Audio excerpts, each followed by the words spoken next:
Now, as you guys can imagine, we do collect quite a few graphics cards here on the channel, and recently I've been going through them all to do a little bit of a stock check to see what we've got, and I realised that there was a few that we've never actually gone that much into depth with. One of them is this. This is a GTX 960, and today I thought we would see what kind of games we could play on it here in 2024.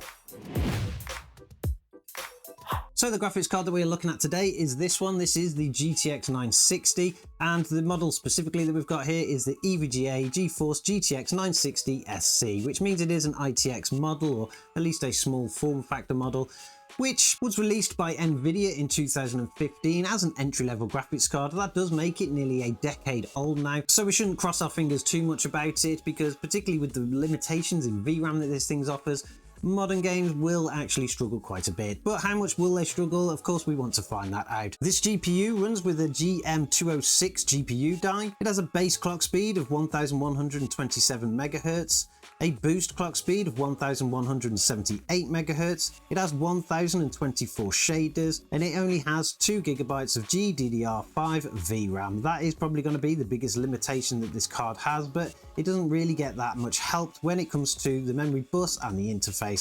For that memory bus, we have a PCIe Gen 3x16, which isn't too bad, but then as part of the interface, it is only running off of a 128-bit. Typically in terms of power though, this card will draw around 120 watts, and it was released at around £199. That was actually cheaper than both the GTX 760, its predecessor, and the GTX 1060, which actually replaced it later on. So on paper, the specifications are not great for this card. It is aging, it was entry level, but to be honest, there are lots of people that actually still use them, and I wanted to see what kind of experience they've got, so we did some benchmarks. When it comes to slightly older games and even remastered older games, this card is actually fantastic. In games such as Black Mesa with a 1080p resolution and a high preset, you're easily going to achieve around 120 frames per second, which is more than playable and a high FPS experience. So really pushing the card on games like that is not really a test at all. So we decided to test it with some more modern titles. Games like Cyberpunk 2077 are actually playable on this card with a 1080p resolution and low preset, which to be honest looks pretty good anyway. And then enabling FSR 2.1 with a balance setting, it will achieve around an average of 38 frames per second with a 1% low of 30. With these low settings, the game doesn't actually look terrible, and it's quite surprising at how well it actually played, and you are getting a basic 30 FPS experience, which many people would say is more than enough, particularly for the price of a card like this. Dead Island 2 running at 1080p with a low preset again, and enabling FSR 2 with a balance setting, this card will actually achieve around 69 frames per second on average with a 1% low of 32. Now the game plays actually fine with these settings, and it looks quite good, even though the low textures really do make it for a funny cartoon style experience, but the low VRAM here is actually what is causing our issues, because it does mean that the textures load quite slow, regardless of what kind of quality you set them to. Again, you will at these settings be getting a 30 FPS experience really because of those 1% lows, but again, many people would say that it's playable. One game that actually performed reasonably well on this was actually Doom Eternal. Running that game at 1080p with a low preset, you will get around 52 frames per second on average with a 1% low of 41. Now Doom Eternal in a low preset actually still looks fantastic, and the game has always been extremely well optimized, but the real issue here comes with that 2 GB of VRAM, which wouldn't allow us to actually change the settings to anything other than low.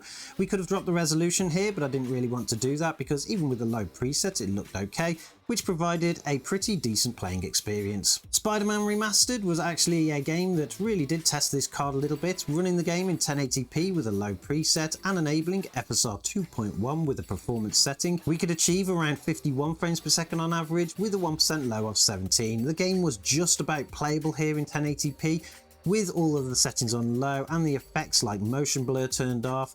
Although we did get random areas of stuttering, which really caused that low 1% low there, so I would probably recommend dropping the resolution here. It's not going to give you the best experience, but then we are talking about a very entry-level old graphics card here, so I was even surprised that it would start the game at all. The last game in our testing was a reasonably new title, one that is not that demanding, but does have a pretty big cult following, and that game is Stray. Running the game in 1080p with a medium preset, where it actually does look quite good still, we managed to get an average of 64 frames per second with a 1% low of 35. Now the game is quite playable with this configuration and it provides a reasonable 60 FPS experience here, even though with general low, 1% lows, the game does have the odd stutter here and there, but many people actually do say that this game stutters regardless of what you're playing, so at least any Stray fans out there will be able to play the game on a card like this. And that is especially important when it comes down to the price. I'm pretty sure when I actually bought this card, I paid around £10–15 for it or something like that. That is kind of the going price that you will pay for a card with 2GB of VRAM nowadays. So many people would actually declare that as completely useless having 2GB, but to be honest, this card is fantastic for the older titles. If you do want to build a bit of a retro gaming system, something to play older things, well-performing things, stuff like that, this card will actually work perfectly fine. On the back, we do have HDMI, we've got DP, we've got DVI, you've got all the connections that you would ever need. You've also got an SLI connection, which of course doesn't come on modern graphics cards, so you could always just rack two of these up and do a bit of SLI gaming. There are still games out there that support SLI, even though many people say they don't, but if you actually look it up, there are some reasonably modern games that do support SLI, so you can have a bit of fun with a nice twin graphics card configuration if you want.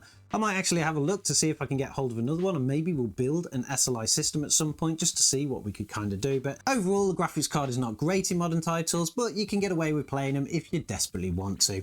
Let me know in the comments below if you have a GTX 960 or if you ever did have one, and let me know what your thoughts about it was. I'm not really sure what we're going to do with this graphics card going forward. Maybe we'll use it for other ultra budget builds in the future. For now, it'll go on the shelf, and I'm sure at some point you guys will see it again. Like I said at the beginning, we do have a number of graphics cards just like this one that we've never really gone into depth with, and of course we're going to be catching up with them, so make sure you subscribe to the channel if you want to catch them. And I'm sure as always, we'll catch you guys in the next one.